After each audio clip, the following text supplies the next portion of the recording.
So hi again everyone. Today I'm very excited to present to you a concept that I think is really important for understanding how online and offline come together. It's called the long tail.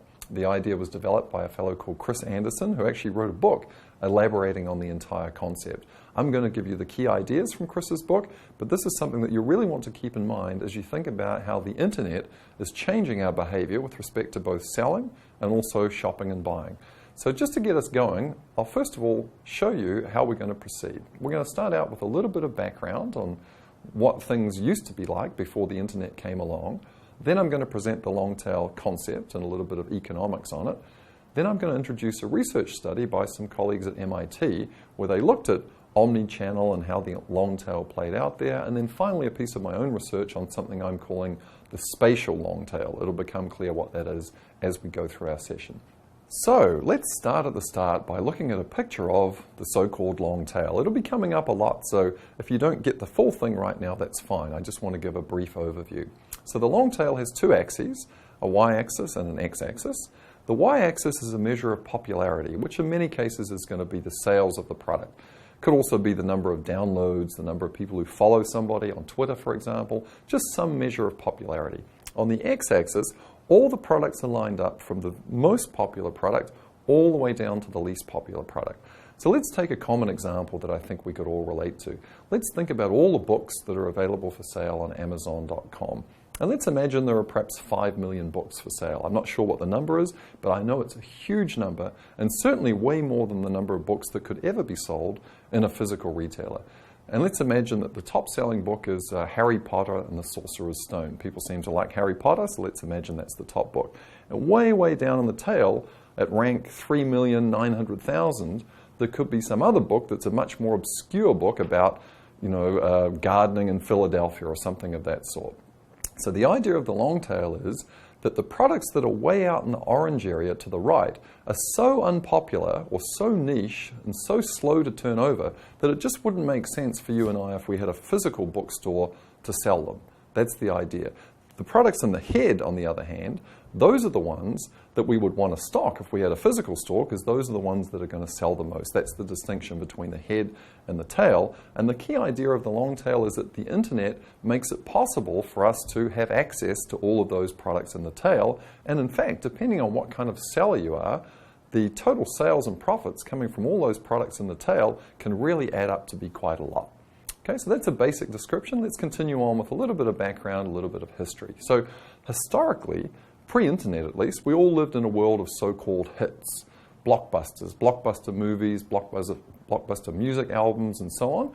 And most people ended up buying, using, consuming the things that were popular, and firms also were motivated to try and produce those blockbusters.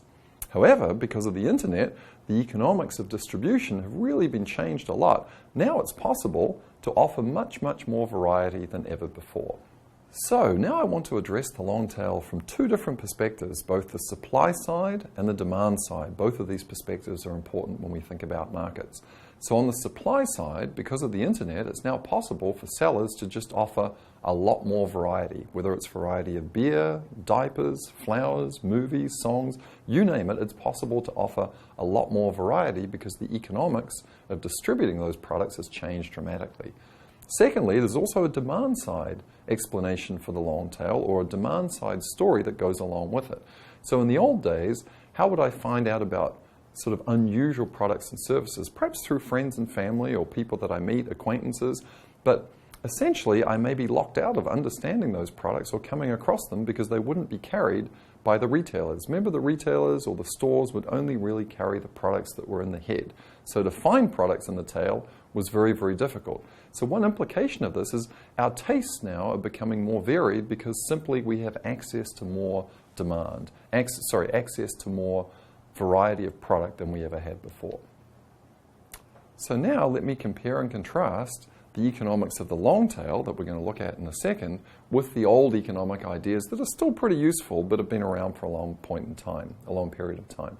So there was a fellow called Pareto who noticed many years ago, back in 1897, that about 80% of all the wealth of the residents and citizens of the UK was owned by only 20% of the people. More recently, we've often discovered that 80% of the profits that we make based on only 20% of the products that we sell or 20% of the customers that we have.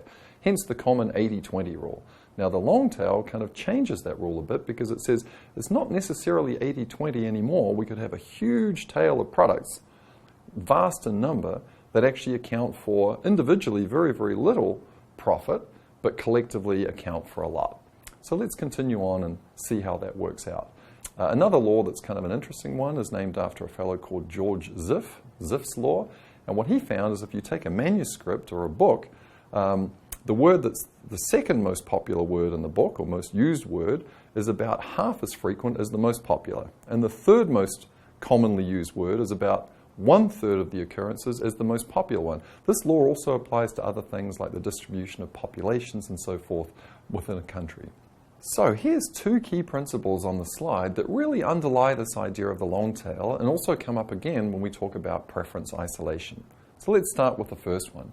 What I put on the slide is this idea of tyranny of locality. What does that mean? That means that the things that are available to you locally are dictated by whatever the local sellers decide to offer you, and they may be different from your own tastes. So now what I'd like to do before we get into more detail on the long tail is to ask you all out there two questions, one related to supply and the other related to demand. So I'd like you to think about a product that you use or a product that you like that you can't find available locally because it's just not popular among your local neighbors. So imagine you like to sunbathe and go to the beach and you like to use a special kind of lotion that you can't find because most of the pharmacies in the area only offer very high SPF products, and that's not what you want. So try and think of a product that you can't find locally. That's going to be a demand side explanation for the long tail where all of that variety is going to be available on the internet. Secondly, I'd like you to think about if you were a seller on the supply side and you had a sort of unusual product and where you would want to sell that product. So the product that was mentioned in Chris's book, and I'll just mention here again, is actually a very good movie called Once Upon a Time in India. Now, if I wanted to show that on physical screens in the United States, I'd probably have to go to large cities like Los Angeles and New York, where there's a high concentration, perhaps of people from India or who have an affinity with Indian culture, and I would show it there. It wouldn't have been possible for me to show it to the 2 and 3 people all over the country in different markets who actually would be interested. But now, through the internet, what I could do is I could make it available for download, and with 2 people watching here, and 3 here, and 4 here, and 5 here, that would add up to a lot of demand. So hopefully you can see through those 2 examples, and the one that you've thought about, that the long tail addresses both demand for product, you can get that variety now, and also it affects the way product is being supplied. So let's go back to our diagram. I'm just going to make 2 more points on the diagram, and there are 2 questions at the bottom that I'm going to lead us through. So here is the head in the red and the tail in the orange again. And the first question I'd like to pose to you, and then I'll give at least my answer for it, is how satisfied would you be with a random product that you drew from either the head or the tail? So think about that for a moment. If you were to go and watch a movie, so a movie in a head might be one of those fantastic movies from that great little country that's south of the equator. What's it called? Not Australia, the other one, the one to the right, New Zealand, called Lord of the Rings. So that's a pretty popular movie, and if you just randomly saw it, odds are you'd be quite happy with it. You might like it 8 out of 10. If, on the other hand, I sampled a really obscure, odd movie that was not that popular, a niche movie from the tail, and I showed you that, odds are you probably wouldn't like it very much. So in general, as you go from the head to the tail, the average level of satisfaction declines. But that's just the average. As you've learned from Pete, heterogeneity and variance is also very, very important. Now, there may, however, be a product in the tail that most other people don't like, but for you is a 10 out of 10 movie or song or book or whatever it is else that you're looking for. So if there were an efficient way for you to filter and get into the long tail, you could find stuff that you really, really love. That's the idea. So on average, as you go from the left to the right, your satisfaction would be going down if you were showing a random product, but your satisfaction could be really high if you were able to go into the right and find the things that you exactly wanted. So let's continue with those ideas. What are the main characteristics of the long tail that we have here on the slide? So first of all, the ratio of niche product sales to big hit sales is changing. Now there's more demand coming from all of those niche products being added together.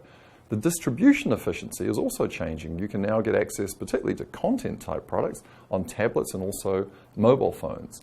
In terms of being able to find your way into the long tail, that's where consumer reviews and so on come in. And we're going to be talking more about reviews in a subsequent discussion.